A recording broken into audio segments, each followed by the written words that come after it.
Mummy papa ने कहा you will not stay with us. उसी दौरान एक ही दिन में मुझे गोविंद निलानी और डेविड धवन ने रिजेक्ट किया। तो है एक वो, तो जब यादें आती हैं पुरानी तो इमोशनल तो हो ही जाता है। आई लव यू भाई। आपके साथ हुआ है ego clashes on a set. Hero अपने डुप्लीकेट को बोलता है जा तू खड़ा हो जा, मैं अपना कंधा नहीं दूंगा। और एक बड़े थिएटर में जब आप अपने परिवार को और दोस्तों को लेके जाते हैं और आप अपनी एक बुलंद आवाज, कोई चूहे की आवाज नजर आती, बहुत बुरा लगता है यार, बहुत बुरा लगता है। मेरे साथ हुआ है। आपको अभी ह्यूमिलिएट किया गया सेट पे? हो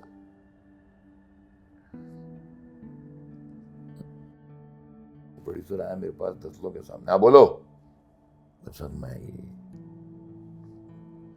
500 रुपए दूंगा पर डे, कम करना है तो करो। मैंने उसको कहा था, मैंने कहा सर उसने अपना पहला निवाला डाला था और उसको प्रोडक्शन वाले ने आके बोला कि आप ये खाना नहीं खा सकते क्योंकि आप इस होटल में नहीं रहते। ये न्यू लॉट के साथ जब आपने काम किया है, जो स्टार्स है, उनके साथ कभी ऐसा हुआ है जब उनको पता नहीं था कि अमित बहल कौन है? एक बहुत बड़ी स्टार है आज जो पॉलिटिशियन भी, टाइटल रोल कर रही थी, डेविड धवन माइक पे, बोले वाह वाह दो अमित जी एक ही फ्रेम में। मैं वहीं खत्म। लास्ट टाइम आपका ब्रेकडाउन कब हुआ था? कि जो तेरा टैलेंट वैलेंट है ना इतने सालों का, इसका कोई फायदा नहीं है। सिंटा में ऐसे कौन से बैटल्स हुए थे जो बहुत हैरतंगेज थे और मुश्किल था? मी टू मूवमेंट उसी दत्ता को किसी ने हाथ नहीं लगाया था। प्रत्युषा बैनर्जी का जब देहांत हुआ था, उनका सुसाइड जब हुआ था, बेचारी थोड़ी डिस्टर्ब थी तो मेरे पास आई। और कभी आपने कोई फिल्म सेट से वॉकआउट किया? 18 दिन मुझे सेट पर बिठाया। मतलब जो हम एक दूसरे के कंधे पर रोए और एक दूसरे के पास, बिल्कुल नहीं यार। किस बात पे रोते थे आप लोग?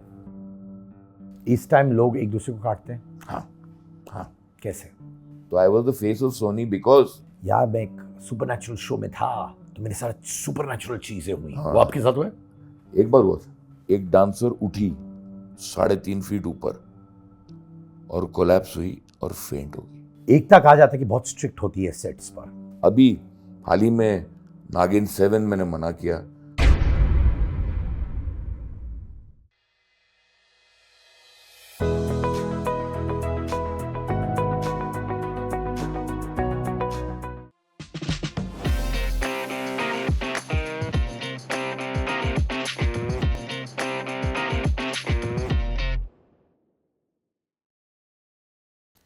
हाय मैं हूं अमित बहल। सब्सक्राइब कीजिए सिद्धार्थ कनन के YouTube चैनल को अभी इसी वक्त। अमित बहल मेरे भाई 32 साल इंडस्ट्री में। हाँ मेरे भी 32 साल हो गए इंडस्ट्री में। 94 में आप आए। 94 में मैं रेडियो कर रहा था। 14 साल के का लड़का था जो टाइम्स FM के साथ था। नॉट बैड यार ब्रदर, अभी भी है। अभी भी है हाँ, लेकिन आप उस टाइम 14 साल के थे और मैं उस टाइम 26 साल का था, मतलब इतना फर्क है। चलो उम्र सही बता दी आपने। बहुत से लोग वो भी छुपाते हैं आज के टाइम पे।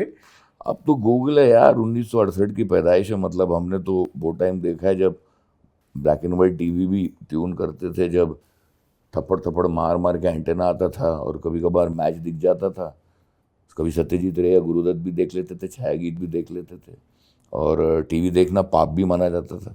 तो मतलब वहाँ से यहाँ बैठे हैं आपके सामने, इंटरनेट पे पॉडकास्ट कर रहे हैं, मतलब तो एक अरसा गुजर चुका है। तो मैं जानता हूं आप बंबई के, आप दिल्ली गए थे, फिर मुंबई आ गए। क्या कहानी है वो भाई? भाई पैदाइश हमारी बांद्रा की है। हम मुंबई के सबसे फिल्मी स्कूल में गए, जमुनाबाई नरसिंह स्कूल। और मेरी mummy head of the department Hindi, Bharatiya Vidya Bhavan's. यहीं अंधेरी में जो जानकी देवी स्कूल है उसका भी फाउंडेशन स्टोन का उद्घाटन भी हमारी मम्मी ने किया। हिंदी की अध्यापिका थी, साहित्य से बहुत ही लगाव था और हमारे फादर एक्स नेवी में थे। तो जमुनाबाई स्कूल में बहुत प्रोत्साहन मिला, ड्रामेटिक्स, एलिक्यूशन एट्सेट्रा। काफ़ी लोग थे, जो फिल्म माहौल भी था हमारे घर पर। हरिवंश राय बच्चन, राजेंद्र सिंह बेदी, नौटियाल साहब, विजय तेंदुलकर, इनका आना जाना होता था। मेरे मामा FTI के थे। तो सिनेमा थिएटर ये एक बढ़ता गया, स्कूल में भी प्रोत्साहन मिलता गया। अब गलती मेरे साथ ये हुई थी कि मैं पढ़ाई में भी अच्छा था, गलती मेरे साथ ये हुई यार। लेकिन तो मम्मी भी बहुत ही पंजाबी एसोसिएशन, हिंदी संघ और ये सब में बहुत इन्वॉल्व। तो जमुनाबाई यूनिवर्सिटी के लिए डिबेट्स भी जीते, एकांकियाँ भी जीती, वन एक्ट प्ले कंपटीशन भी जीते। मतलब 10वीं में हमने रामायण किया था हिंदी में, जिसमें विक्रम भट्ट बने थे अपना भरत, हम बने थे लक्ष्मण, और विक्रमादित्य मोटवानी के बड़े भाई पृथ्वी मोटवानी बने थे राम।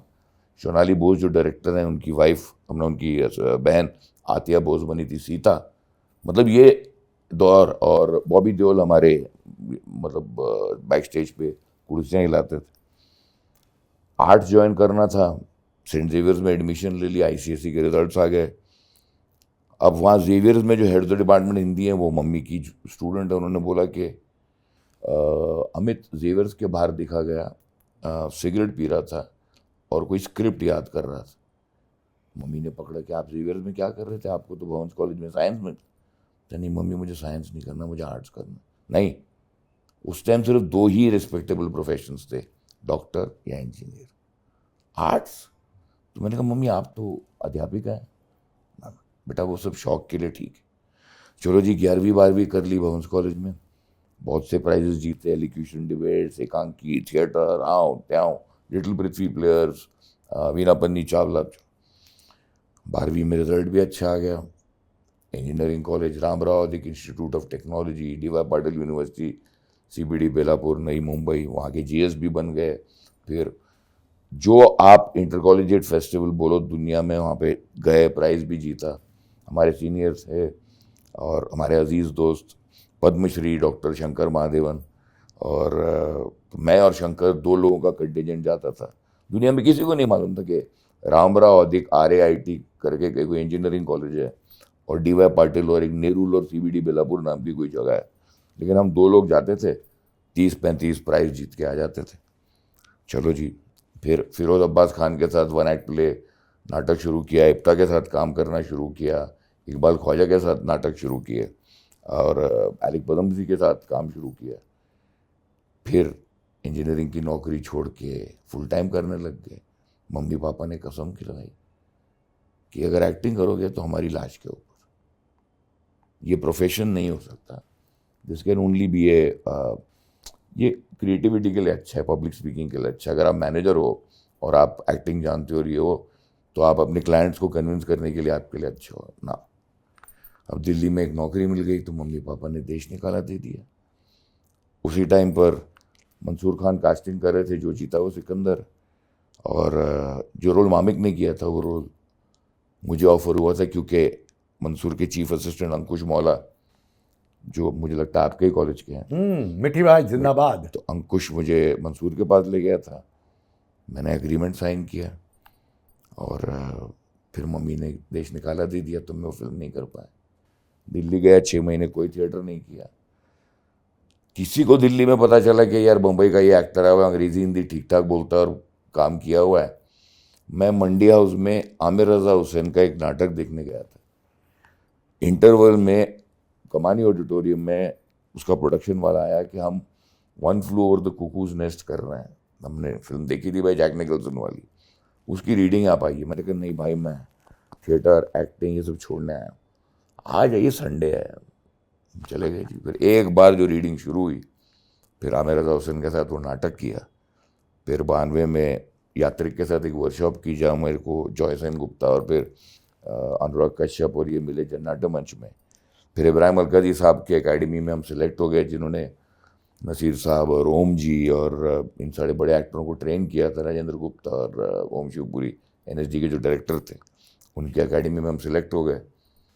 फिर धीरे धीरे वही international job, biomedical engineering, side में पार्ट टाइम MBA भी हो गया। दुनिया भर घूम भी रहे थे, डॉक्टरों को ट्रेन कर रहे थे, इक्विपमेंट बेच रहे थे, यहाँ रंगमंच चल रहा था। 1994 में अलकाजी साहब ने देखा कि ये इसका मन यहाँ पर ये तिल मिला रहा है, ये जो मेरा शागिर्द है, उन्होंने मेरी नौकरी भी छुड़वा दी थी, स्कॉलरशिप पर डाल दिया था, फुल टाइम दिल्ली में थिएटर कर रहा था और पॉकेट मनी के लिए वॉइस ओवर्स कर रहे थे। हिंदी इंग्लिश ठीक थी, लोग कहते थे कि आवाज़ ठीक ठाक है। तो ये शुरू हुआ, लेकिन अब कब तक रहोगे दिल्ली? तो अलकाजी साहब ने टिकट दिलवाई और कहे तू, तेरा मन नहीं है दिल्ली में, तू मुंबई जा और काम शुरू कर। मुंबई वापस आ गए। मम्मी पापा ने कहा you will not stay with us. अच्छा क्या करें? तो ब्लू स्टार मेडिकल डिवीजन में जनरल मैनेजर की नौकरी मिल गई, क्योंकि भाई रहना तो था ना कहीं। उसी दौरान एक ही दिन में मुझे गोविंद निलानी और डेविड धवन ने रिजेक्ट किया, एक ही दिन। ये है फरवरी 1994 की बात।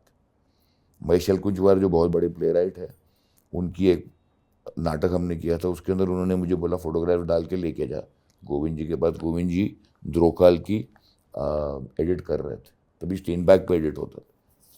मैं गया मिलने, मैंने कहा सर वो अलकुंजवार साहब ने वो अपनी किताब की प्रिंटेड कॉपी भेजी, तो देख रहे थे और देखा फोटोग्राफ, तुम एक्टर हो? मैंने कहा जी। फिर बायोडाटा, अरे अलकाजी साहब के साथ, एलिक के साथ काम की। मेरे को देखा उस टाइम मेरे घने बाल थे, गोरा चेटा पंजाबी लौंडा।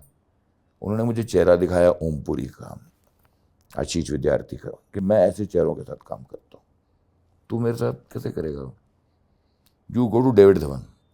मैं कहा जी नहीं, मैं इतना तेरे लिए करता हूँ। लैंडलाइन था, उन्होंने फ़ोन लगाया डेविड सर के ऑफिस में, पता चला वो महबूब स्टूडियो में शूटिंग कर। तो हम महबूब स्टूडियो पहुँच गए। महबूब स्टूडियो पहुँचे तो अजय चंडोक उनके चीफ थे। बोला हाँ गोविंद जी का फ़ोन आया था, बैठो। तो गाना शूट हो रहा था वहाँ पे, क्या दिखाऊं तुम्हें अंडे का फंडा, गोविंद और संजय दत्त। मैं बैठा रहा तो डेविड जी ने बोला इधर हाँ चाय पियोगे? मैं जी बैठो। एक्टर थिएटर, देख बेटा मैं सिर्फ स्टार के साथ काम करता हूँ, ये देख 2 स्टार। मैंने कहा जी जी। अरे तो अपन नहीं कर पाएंगे ना। मैंने अलकाजी साहब को फ़ोन किया लैंडलाइन पे कि मैं वापस आ रहा हूँ।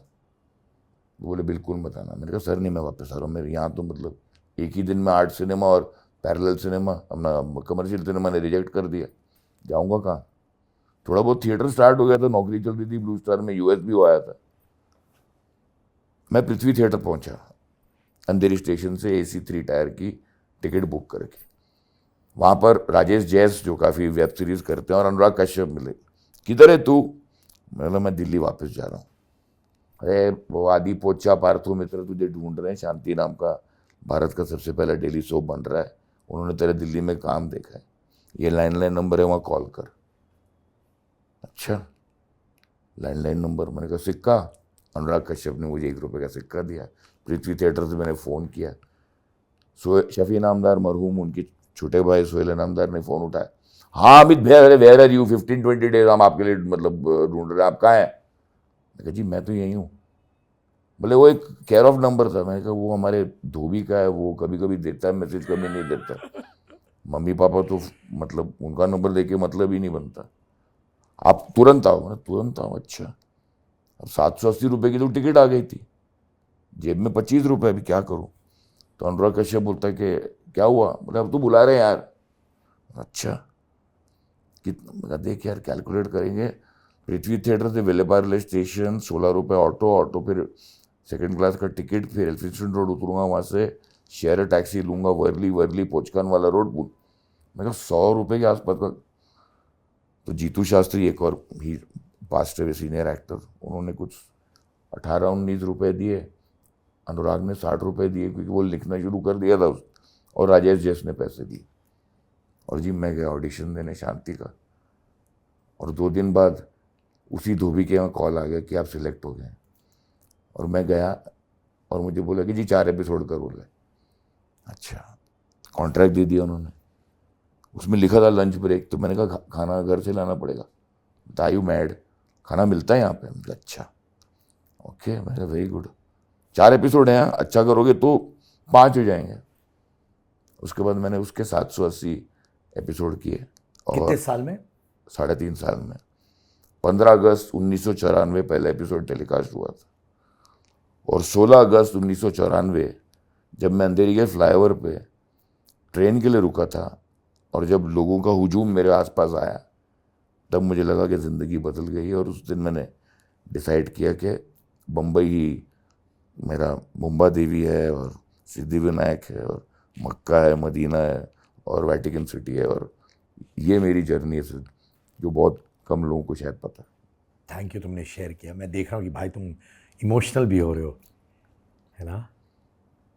मतलब उसके बाद 32 साल तो है एक, मतलब जब यादें आती हैं पुरानी तो इमोशनल तो हो ही जाता है। आई लव यू भाई।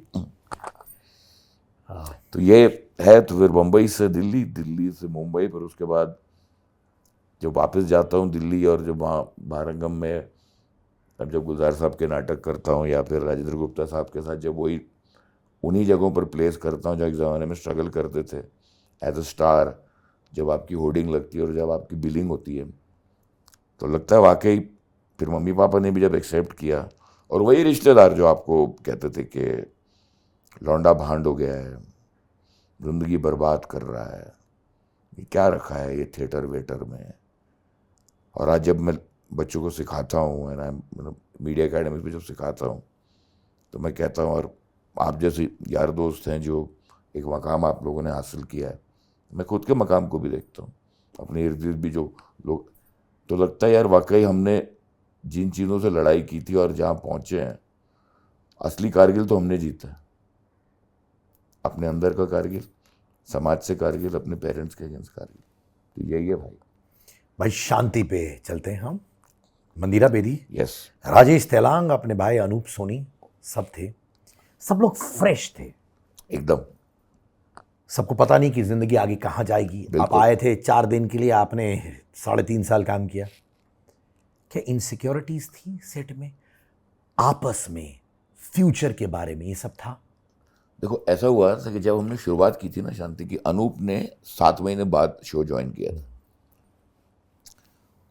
मंदिरा के ऑपोजिट एक लव ट्रैक आना था, ठीक है, वो इन्होंने 6-7 लोगों को कास्ट किया जिसकी ट्रैक चल ही नहीं पाई, क्योंकि तेलंग, राजेश जयस, यतिन कारेकर, सुकन्या कुलकर्णी, सारे वेटरन्स, मतलब एक के एक, कोई बुमराह है तो कोई मतलब गिलक्रिस्ट है, बॉलिंग ऐसे डाल रहे। मैंने कैमरा कभी फेस किया नहीं था। मंदिरा एडवर्टाइजिंग से आई थी, मंदिरा प्रहलाद कक्कड़ को असिस्ट कर रही थी। अब हम दोनों बच्चे, हमको तो ये भी नहीं मालूम था कि भाई अगर बाथरूम जाओ तो कॉर्डलेस माइक निकालना पड़ता है। पहले दिन मतलब ऐसे फनी हुआ था। मैं और मैंडी, जिसको आज लोग मैंडी बोलते हैं, आज भी मेरे लिए वो मंदू माय बंधु है। मतलब मेरी शादी के फोटो में अगर आप देखोगे तो आपको कितनी बार बीवी बोलती है कि समझ में नहीं आ रहा है कि तेरी मेरे से शादी हुई कि मंदिरा से।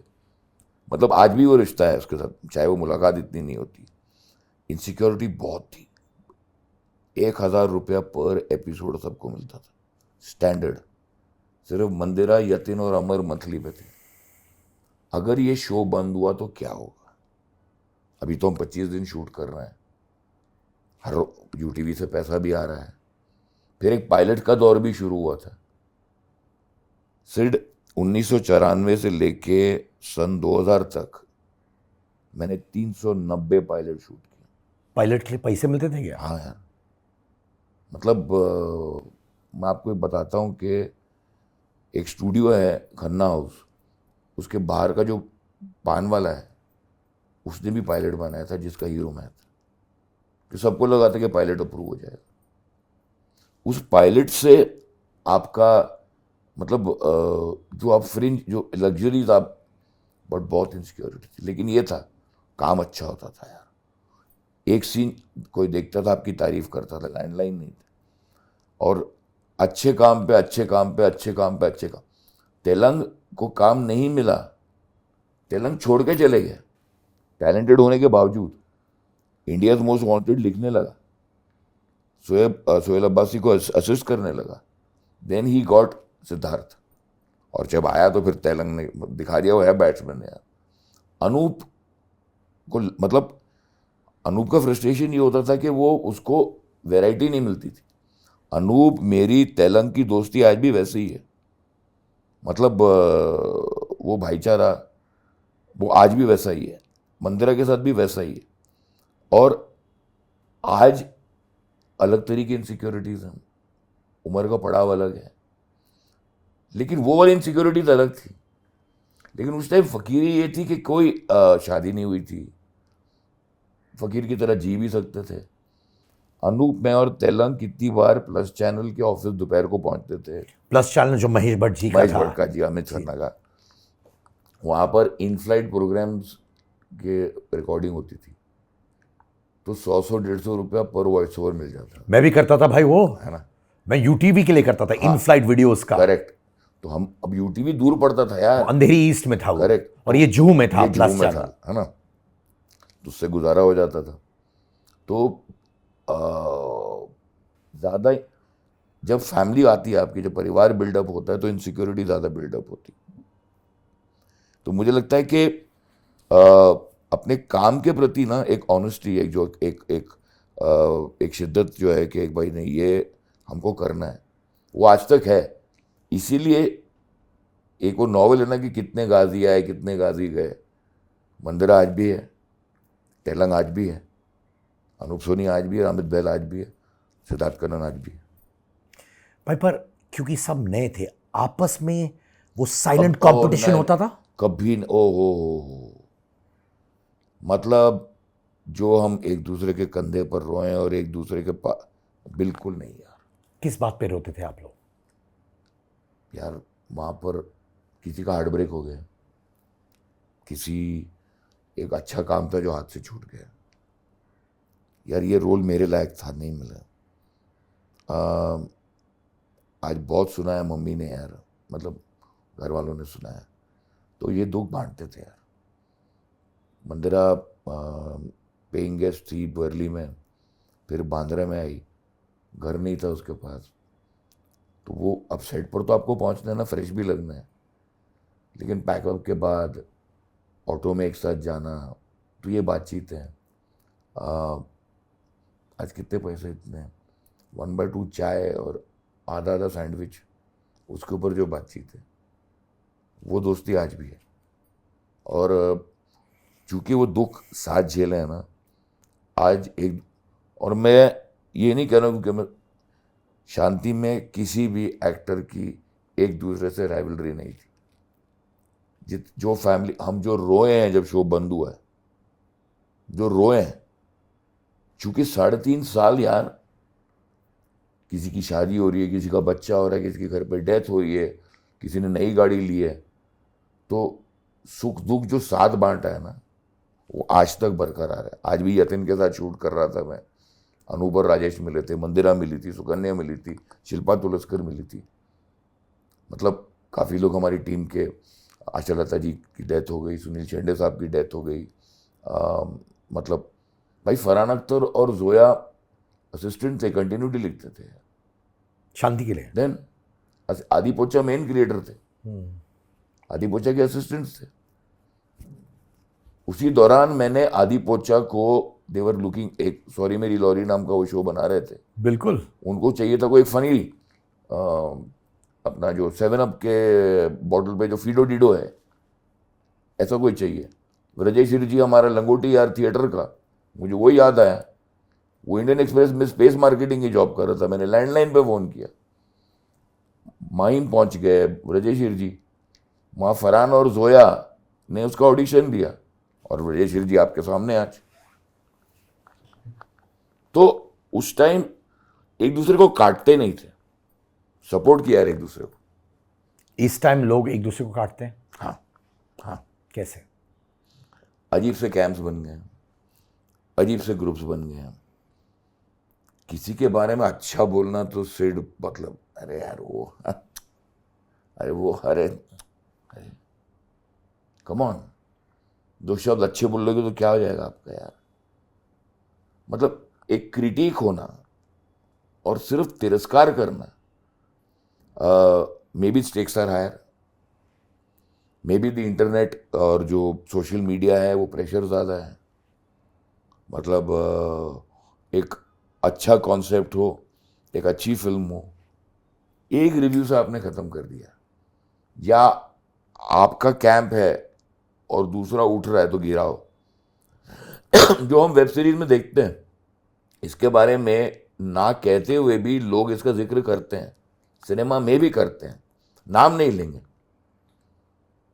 मेरे साथ बहुत हुआ है, मतलब जैसे कि मेरे साथ खास तौर से तब हुआ जब मैंने सिंटा जब ज्वाइन किया, तो वही एक आर्ग्यूमेंट आप कर रहे हैं, किसी से बहस कर रहे हैं किसी चीज़ को भी लेके, जो प्रोड्यूसर है जो आपका यार दोस्त है, अब उसने अदरवाइज ले लिया, उसने 4 जगह बोला कि इसके साथ काम मत करो, ये क्रूसेडर बन गया है, ये आजकल इसने लाल झंडा उठाया हुआ। जिन लोगों को समझ में आता था वो दोबारा काम देते थे। कुछ जो यंग डायरेक्टर्स या प्रोड्यूसर्स जिनके साथ हमने सन 2000 के बाद काम करना शुरू किया, नाम उठता था, अरे नहीं नहीं नहीं। और कभी कभार अनफॉर्चुनेटली मेरे सामने बात करते थे किसी मेरे ऐसे कोलीग के बारे में जो मैं जानता हूं अच्छा है अच्छी है, अरे नो नो, मैंने कहा नो क्यों?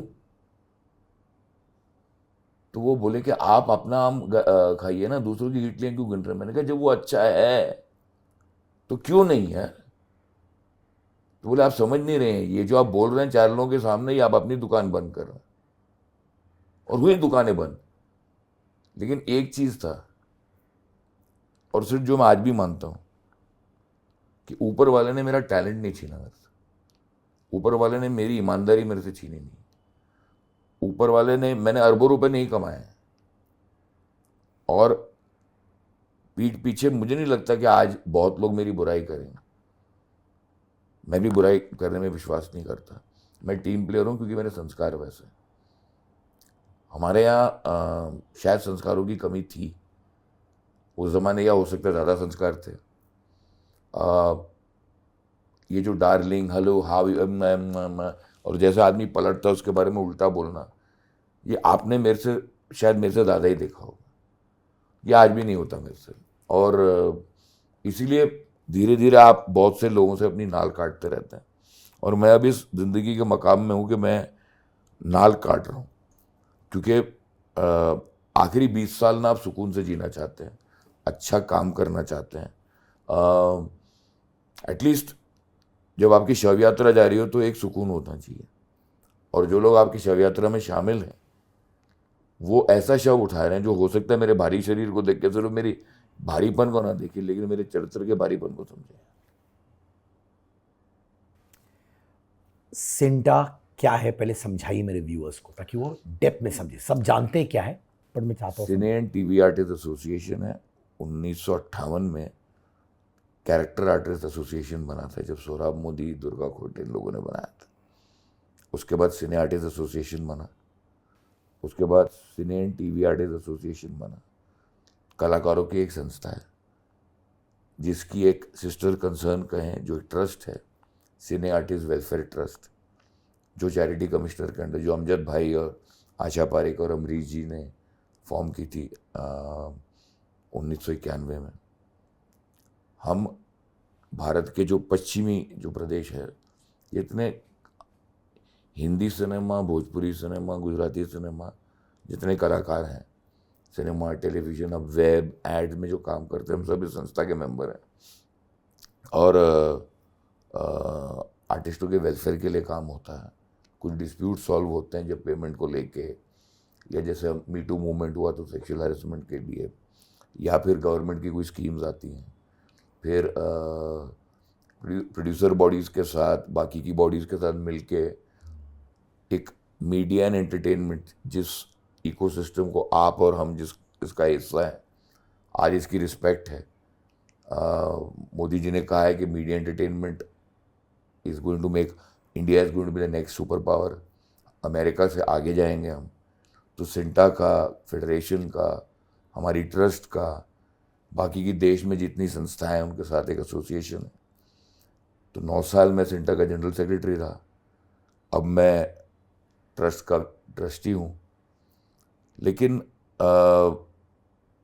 उसके साथ साथ चूँकि मेरे काम को सराहा गया, तो भारत देश ने मुझे जिनीवा भेजा इंटरनेशनल लेबर ऑर्गेनाइजेशन में। तो पहली बार 14 साल बाद गवर्नमेंट्स, एम्प्लॉयर्स और वर्कर्स का एक डेलीगेशन गया था जिनीवा में, ILO में। तो मैंने इंडिया को क्या, मैंने वर्कर्स डेलीगेशन में मैं स्पीकर था। उसी कारणवश मैं अब मीडिया एंटरटेनमेंट स्किल काउंसिल का सेक्रेटरी हूँ। तो ये सारी चीज़ों में रहने के बाद सिंटा एक ऐसी संस्था है जो लड़ाई के लिए नहीं, वेलफेयर के लिए है। साथ ही हाथ बड़ा, साथ मिलके प्रोड्यूसर, एक्टर, राइटर, जो पूरा एक सिस्टम है उसको ऑर्गेनाइज करने के लिए एक जरिया है। मैं उसके बारे में और बात करूंगा क्योंकि बहुत सारे सवाल है उस पर भी मेरे, ठीक है। बहुत चीज़ें हुई हैं वहाँ पे सिंटा में जो बहुत अप्रॉर क्रिएट किया था एंटरटेनमेंट बिजनेस में, बात करेंगे। But coming back to art, supernatural, वो भी एक प्रोजेक्ट था जहाँ पे आपने बहुत नाम कमाया था, उसके बारे में बताइए ना।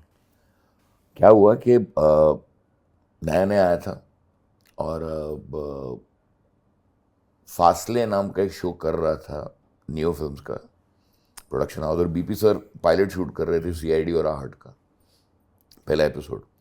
सोनी लॉन्च होने वाला था and you will be surprise कि जो उस पहले वाले एपिसोड में भी अनूप सोनी और मैं साथ में थे।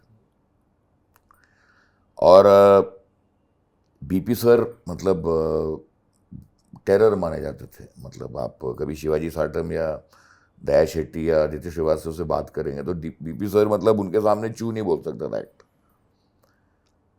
आई हैव बीन वेरी फॉर्चुनेट कि सीआईडी के पहले एपिसोड में और आहट के पहले एपिसोड में मैं रहा हूँ, और उसके बाद मैंने आहट की करीबन 80 कहानियाँ की। तो ये हुआ कि बीपी सर के लिए मैं एक लकी चार्म हो गया कि आहट की जो कहानी मैंने की उसकी टीआरपी बहुत हाई हुई, सीआईडी की जो कहानियाँ मैंने की उसकी टीआरपी बड़ी हाई हुई। और 1994 में, 95 में जब सोनी लॉन्च हुआ तो I was the face of Soni because आहट के पहले एपिसोड में था मैं, सीआईडी के पहले एपिसोड में था, फासले का लीड था, और जाने का मेरा जिगर गया जी जो कि फिल्म इंडस्ट्री पे एक सोप था उसका भी लीड था। और ये चार शोज का मेरे करियर में बहुत बड़ा हाथ रहा। इनफैक्ट उस टाइम एक फिश पॉन्ड भी निकला था और वो इंडिया का सबसे पहला बोल्ड शो था, जाने का मेरा जिक्र गया जी, जो एक तरफ आहट में सुपर नेचुरल थ्रिलर, सीआईडी में क्रिमिनल, है ना, फासले में साइलेंट लवर, और जाने का मेरा जिगर जी में एक कैसोनोवा सुपरस्टार, एक ही चैनल पे एक ही दिन 4 शो लॉन्च हो रहे थे। तो ऐसा मतलब इसलिए आर्ट के साथ, और उसके बाद जो supernatural, Saturday suspense, Ramses, thriller at 10, मतलब हॉरर वालों का एक ज़माने में फेवरेट ही हो गया था।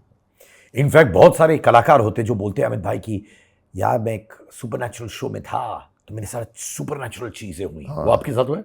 एक बार हुआ था, क्या था? हम मुकेश मिल में शूट कर रहे थे और मैंने वाकई, लोग ने कहा था कि भूतिया है, और मैं वाकई कह रहा हूँ, मैं ये मेरे सामने हुआ। और एक डांसर, मुकेश मिल आज इसलिए कम शूटिंग होती, जहाँ पर आपको याद होगा जुम्मा चुम्मा, वो गाना भी वहीं शूट हुआ है, और अग्निपथ फिल्म में भी जो काफ़ी कुछ जो हम डॉग्स का पोर्शन दिखाते हैं कोलाबा में, मुकेश मिल्स की एक जगह पर हम गाना शूट कर रहे थे और एक डांसर उठी 3.5 फीट ऊपर और कोलैप्स हुई और फेंट हो गई। और ये सिर्फ मैंने नहीं देखा, कभी भाग्यश्री अगर आपके पॉडकास्ट पे आएगी तो उसको पूछना, वो भी उस फिल्म में थी। तो मेरे साथ वो सुपर नेचुरल हुई है। ओमपुरी साहब भी थे आपके साथ आहट में? ओम जी तो मेरे गुरु भाई हैं। मतलब ओम जी तो सिंटा के हमारे भाई, जब मैं जॉइंट सेक्रेटरी था तब वो प्रेसिडेंट थे। तो ओमपुरी साहब फेनोमिनल एक्टर, बट एक सेगमेंट था जो बात करता था उनके टेम्पर के बारे में। आपने वो झेला है, देखा है, महसूस किया है? मैंने बताया, मैं आपको बताता हूँ, ये बहुत कम लोगों को पता होगा। ओम जी बहुत प्यारे आदमी थे, बहुत देसी। तो अलकाजी साहब हमारे गुरु कॉमन है। सेट पर ओम जी बहुत ही कूल होते थे, एकदम ही कूल। क्योंकि मैंने उनके साथ एक स्टोरी की थी, उसके बाद एक फिल्म की। ओम जी को आप, अगर ओम जी ने कह दिया कि 9 बजे पैकअप है, उसके बाद मजाल है, मतलब भगवान शिव भी जाएंगे, फिर तब वो भड़कता था। अदरवाइज टेम्पर नहीं था उनका। अलकाजी साहब के 90th बर्थडे पर दुनिया आई हुई थी और हमारे ग्रुप ने बोला था कि हमें तू हमको प्लीज़ रिप्रेजेंट कर और स्पीच दे। तो ओम जी काफ़ी देर देख रहे थे और मुझे कह रहे हैं कि क्यों होया तू कदू बोलेगा पंजाबी में। मैं कहा सर वो अनुपम खेर साहब तो पहले बोल लें फिर उसके बाद मैं जाऊँगा। अच्छा, तो जूनियर है उनके अनुपम, वो अनुपम और यार इस गंजे को भी बोलने देना प्लीज़ यार, हैं। मतलब इतना फ्रैंक आदमी है। जब पहली बार आए हम लोग नए आए सेंटा में, बहुत ऑपोजिशन था हमारे खिलाफ। ओम जी आए ज़मीन पे बैठ गए, कहता है जी मुझे ये कुर्सी नहीं चाहिए, मैं जनता दी सेवा वास्ते आया हूँ। सब एम्बेरस हो गए यार।